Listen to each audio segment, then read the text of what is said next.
जहां यह भ्रम का बंधन टूटता है, वहीं से एक ऐसी बाढ़ उठती है जिसका कोई सांसारिक शब्द वर्णन नहीं कर सकता।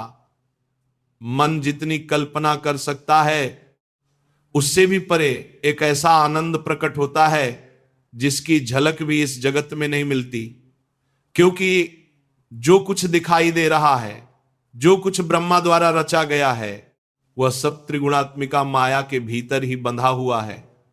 इस माया के क्षेत्र में परमानंद की अनुभूति का प्रश्न ही नहीं उठता। जब तक विषयों का आकर्षण बना रहता है तब तक उस आनंद की झलक भी नहीं मिल सकती। विषयों का त्याग बिना ज्ञान के नहीं होता और बिना प्रेम के भी नहीं होता। जब तक हृदय में वास्तविक प्रेम नहीं जागता तब तक विषयों का आकर्षण छूटना संभव नहीं होता। मन और इंद्रियों को प्रभु में लगाना अत्यंत कठिन प्रतीत होता है। बातें करना आसान है, प्रवचन करना और सुन लेना भी आसान है, लोगों की प्रशंसा प्राप्त कर लेना भी कठिन नहीं।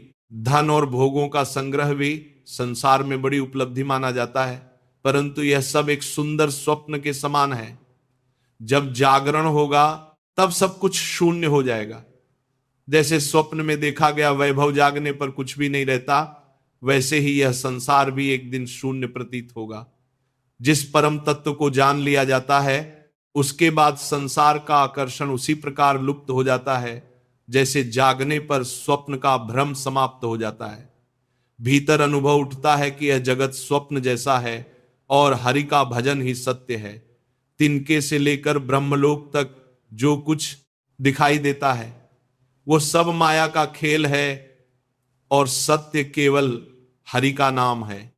यह संसार जन्म मरण के चक्र को समाप्त करने वाला नहीं बल्कि बढ़ाने वाला है। इसीलिए चेतावनी भीतर उठती है कि इसमें उलझना नहीं है। चाहे गृहस्थ हो या विरक्त, अपने अपने धर्म का पालन करते हुए जीवन की वृत्ति को नाम में लगाना ही आवश्यक है। केवल ज्ञान की बातें करना सरल है, पर उन्हें जीवन में उतार लेना ही वास्तविक महात्म्यता का लक्षण है। मन और इंद्रियों को भोगों में स्वतंत्र छोड़ देना विषयों में डूबे मनुष्य का लक्षण है, पर शास्त्र की आज्ञा के अनुसार अंतःकरण को चलाना ही साधना का मार्ग है। लंबे समय तक संयम रखने पर भी अहंकार आ सकता है कि अब मन जीत लिया गया है, परंतु जब तक प्रभु का मिलन न हो जाए तब तक मन और इंद्रियों पर विश्वास करना उचित नहीं। कभी भी फिसलन हो सकती है। इसीलिए इस मार्ग पर चलते हुए गर्व का स्थान नहीं है। बड़े बनने का भाव छोड़कर छोटा बनने में ही सुरक्षा है, दीनता में ही संरक्षण है। जब व्यक्ति स्वयं को तिनके से भी छोटा मानकर चलता है तब किसी को प्रश्न करने का अवसर नहीं मिलता। जिनमें अभिमान होता है उन्हीं से प्रश्न किए जाते हैं। विनम्रता ही वह भूमि है जहां भजन निरंतर चलता रहता है। जब मनुष्य दूसरों को मान देता है और स्वयं अमान रहता है तब उसका भजन सहज हो जाता है। उसकी इंद्रियां स्वतः शांत होने लगती हैं क्योंकि भगवत कृपा उन्हें स्थिर कर देती है। यदि भीतर किसी भी सद्गुण का अभिमान आया तो माया प्रश्न लेकर सामने खड़ी हो जाती है। उस प्रश्न का उत्तर केवल वही दे सकता है जो प्रभु की कृपा का पात्र है। इसीलिए भीतर से पुकार उठती है कि मन और इंद्रियां अपने वश में नहीं हैं और इनके वश में हुए बिना प्रभु प्राप्ति संभव नहीं। ये इंद्रियां निरंतर विषयों की ओर खींचती रहती हैं। शब्द, स्पर्श, रूप, रस और गंध के आकर्षण में उलझाती रहती हैं। तभी एक उपाय सूझता है कि यदि वृंदावन धाम का अनन्य आश्रय लिया जाए तो सब ठीक हो सकता है। यह आश्रय साधारण नहीं है। जब कोई उस धाम का आश्रय लेता है तो वह किसी महापुरुष से मिलवा देता है। महापुरुषों का संग अमोघ होता है। जैसे भगवान का बाण लक्ष्य को भेदे बिना लौटता नहीं, परंतु इस संग को निभाना कठिन है। कुछ दिन श्रद्धा रखना सरल है, पर जीवन भर उनके प्रति दोष दृष्टि न रखना और उनकी आज्ञा में बने रहना ही वास्तविक परीक्षा है। किसी महापुरुष से मिलना अपने प्रयास का फल नहीं बल्कि प्रभु की कृपा का परिणाम होता है। भगवत प्रेमी महात्माओं का संग मिलने पर कुसंग का नाश हो जाता है। संत संग व्यक्ति को संसार के सभी अन्य संगों से हटाकर केवल भगवान में आसक्ति प्रदान करता है। वृंदावन महापुरुषों की भूमि है, प्रेम की खेती है, जहां काम और प्रेम के अंतर को समझने का अवसर मिलता है। संसार में जो देह के आधार पर प्रेम कहा जाता है वह वास्तव में काम ही है, पर आत्मा का परमात्मा में अनुराग ही विशुद्ध प्रेम है। जब साधु संग प्राप्त हो जाता है तब समझ लेना चाहिए कि जन्म मरण का चक्र समाप्ति की ओर बढ़ रहा है। अध्यात्म का प्रभाव तभी पड़ता है जब उसमें लेन देन का भाव न हो। यदि अध्यात्म को अर्थ प्राप्ति का साधन बना लिया जाए तो उसका प्रभाव समाप्त हो जाता है। केवल भगवत प्राप्ति को लक्ष्य बनाकर श्रवण और कथन करने से ही मार्ग प्रकाशित होता है। जब तक भीतर कोई अन्य आकांक्षा रहती है तब तक उसे कपट कहा जाता है, और कपट के साथ की गई चर्चा न कहने वाले पर प्रभाव डालती है न सुनने वाले पर। भगवत चर्चा आत्म सुख के लिए होती है, न कि यश प्रतिष्ठा या धन के लिए। यदि लक्ष्य केवल भगवत आनंद हो तो श्रवण मात्र से हृदय में प्रेम का अंकुर फूट पड़ता है। भगवत कथा के शब्द कानों के माध्यम से हृदय की मलिनताओं को धो देते हैं। निष्काम भाव से की गई चर्चा में अद्भुत सामर्थ्य होती है। एक दिन भी वृंदावन की रज में बैठकर सुन लिया जाए तो कोई न कोई शब्द हृदय में स्थिर होकर जीवन को बदल देता है। यही आश्वासन भीतर जागता है कि जीवन का परिवर्तन संभव है। यह स्मरण दिलाया जाता है कि जो कुछ मनुष्य अपने जीवन में अत्यंत महत्वपूर्ण समझता है वह सब एक दिन छूट जाने वाला है। जात, प्राण, धन, यश, परिवार जिसे जीवन का आधार मान लिया गया है वो सब समय के प्रवाह में विलीन हो जाएगा। शरीर पंचभूतों से बना है और सबका शरीर उसी प्रकार बना है। आत्मा भी सब में एक ही है, उसमें कोई भेद नहीं। जो विविध धर्म और सामाजिक व्यवस्थाएं बनी हैं उनका उद्देश्य केवल भगवत प्राप्ति की दिशा में सहायता करना है, न कि ऊंच नीच और संघर्ष पैदा करना।